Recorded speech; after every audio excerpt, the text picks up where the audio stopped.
கௌரவ பிரதி அமைச்சர் அவர்களே, உங்களுடைய கருத்துக்கள் முன்பு கூறியதைப் போல், ஆனால் இவர்களுக்கு நியாயமான தீர்வு இல்லை என்றுதான் நினைக்கின்றேன்.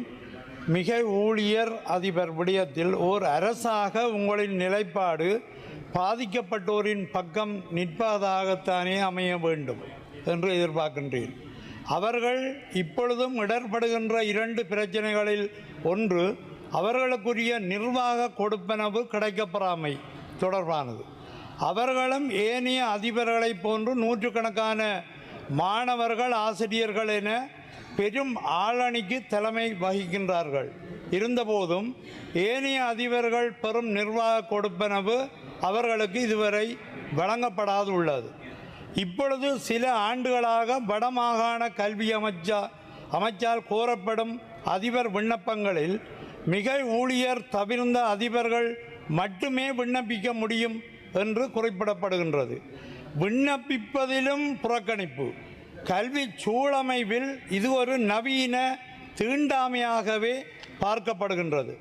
இவ்வாறு அவர்கள் புறக்கணிக்கப்படுவது நியாயமா என்று உங்களிடம் கேட்கின்றேன்.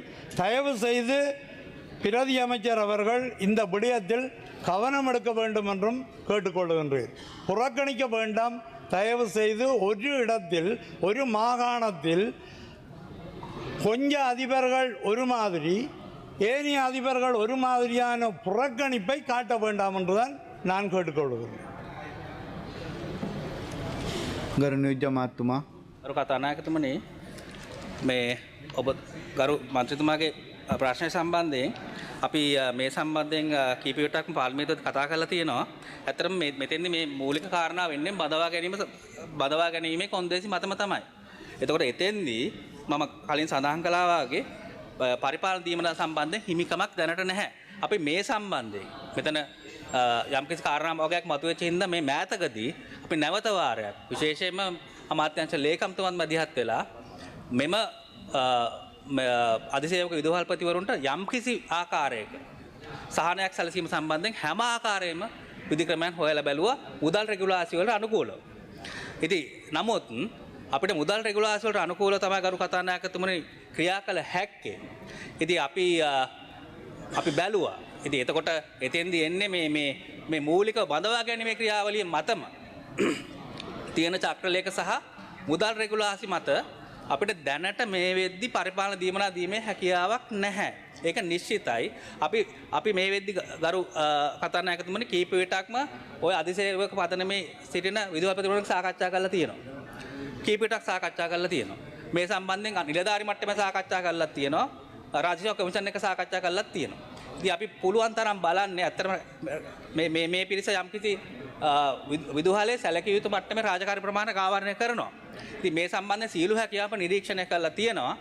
ඒ වගේම තමයි දෙවෙනි කාරණාව අපි පළාත් මට්ටමේ සමහර නිර්ණායක තියෙනවා විදුහල්පතිවරුන් මාරු කිරීමේදී. නමුත් අපි දැක්ක කාරණාව තමයි සමහර විදුහල් වල අවුරුදු 15ක් 20ක්ම විදුහල්පතිවරුන් නැහැ. නිසි පරිදි ඉල්ලුවේ නැත්නම් විදුහල්පතිවරයාගේ තියෙන පුරප්පාඩුව සම්පූර්ණ වෙන්නේ නැහැ. ඒ නිසා අපි මේ 11 වෙනිදා අපි මේ රාජ්‍ය කමිෂන් එකත් එක්ක සාකච්ඡාවක් කරනවා. කොහොමද අපි මේ ඉල්ලන්නෙත් නැති විදුහල් වලට අපි විදුහල්පතිවරුන් කොහොමද අපි සේවයට යොදවන්නේ කියන කාරණාව සම්බන්ධයෙන්. கரு மந்திரித்துமா, எனது நன்றி அமைச்சர் அவர்களே. எனது இரண்டாவது கேள்வி வைத்தியர் சத்யலிங்கம் அவர்கள் கேட்பார். நன்றி. இந்த ரவிகரன் அவர்களால் எழுப்பப்பட்ட கேள்வி மிகவும் முக்கியமானது. இது தொடர்பாக பிரதமர் அவர்களோடும் பிரதி அமைச்சரோடும் ஏற்கனவே பேசியிருந்தேன். தயவு செய்து இதுக்கு ஒரு முடிவை எடுங்கள். நான் கேட்க வந்த விடயம் சற்று வித்தியாசமானது. ஏ லெவல் உயிரியல் பயாலஜி பேப்பரில் தொடர்ச்சியாக கடந்த பல வருடங்களாக ஆங்கிலத்திலே தயாரிக்கப்படுகின்ற பரீட்சை வினாத்தாள் தமிழ் மொழிக்கு மாற்றப்படும் போது பாரிய பிழைகள், டிரான்ஸ்லேஷன் மிஸ்டேக்ஸ் அதில் வருது. இதால் மாணவர்கள் பெருமெண்ணிக்கையான அல்லது கணிசமான புள்ளி இழப்புகளை சந்திக்கிறார்கள். இப்போ உதாரணத்துக்கு பார்த்தீங்கன்னா இது 2025ஆம் ஆண்டு A-level பயாலஜி பேப்பர் 3 மொழியிலும் என்னிடம் இருக்கிறது.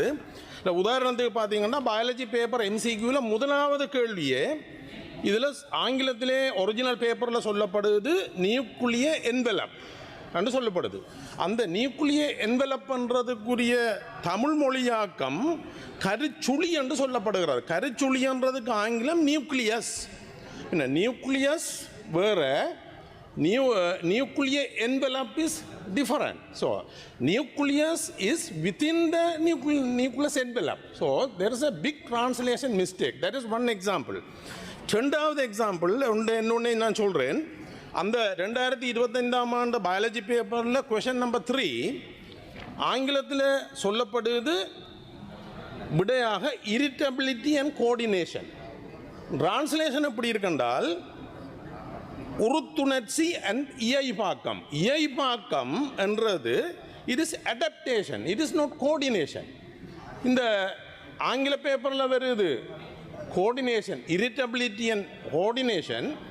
டிரான்ஸ்லேஷன் தமிழில் வருது அப்படி என்று சொன்னால் இந்த கோஆர்டினேஷனுக்கு பதிலாக அடாப்டேஷன்.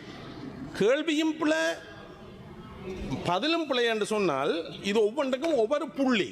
MCQல ஒரு கேள்விக்கு ஒரு புள்ளி. இந்த பேப்பரில் மாத்திரம் கிட்டத்தட்ட 27 கேள்விகளில் பிழை இருக்குது. 27 கேள்விகளில் பிழை இருக்குன்றால் A-level பயாலஜி ஒரு போட்டி பரீட்சையில் கிட்டத்தட்ட 27 மார்க்ஸ் MCQவில் போகுதுன்னு சொன்னால் இந்த தமிழ் மாணவர்களுக்கு செய்யப்படுற மிகப்பெரிய அநீதி. இப்போது நான் பேசிக்கொண்டிருக்கும் போது இல்லை கௌரவ சாமர சம்பத் வந்து என்னிடம் கேட்டார். இப்போ இந்த A-level எக்ஸாம், இந்த முறை நடக்கிற A-level எக்ஸாமில் பாலி மொழியும் சித்திரமும் ஒரே நாளில் ஒரே நேரத்தில் போடப்பட்டிருக்கிறதாக சொன்னார். அப்படி என்றால் ஒரு மாணவன் பாலி மொழியையும் சித்திரத்தையும் என்னென்று ஒரே நாளில் ஒரே நேரத்தில் எக்ஸாம் எழுதுகின்ற ஒரு பிரச்சனை ஒன்று இருக்கிறது. ஆகவே கௌரவ கல்வி அமைச்சர் அவர்கள், நான் உங்களுடைய சம்பந்தமாக பேசியிருக்கிறேன். இனியாவது இந்த டிரான்ஸ்லேஷன் மிஸ்டேக் நடக்காமல் தயவு செய்து பார்த்துக்கொள்ளுங்கள். A-level ஒரு மனிதன் எதிர்காலத்தை தீர்மானிக்கிற ஒரு பரீட்சை. இதால் பல மாணவர்களுடைய எதிர்காலம் நாசமாக போகுது. தயவு செய்து இதை கவனியுங்கள். නියෝජ්‍ය මහත්තුමා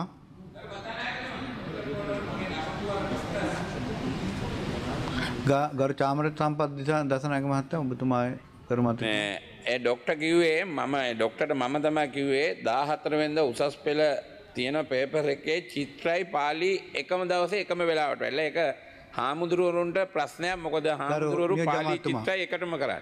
කරු නියෝජ්‍ය මහත්තුමා කරු කතානායකතුමනි, හරි මම මේ ප්‍රශ්න පෙළට පිළිතුරු දෙන්න.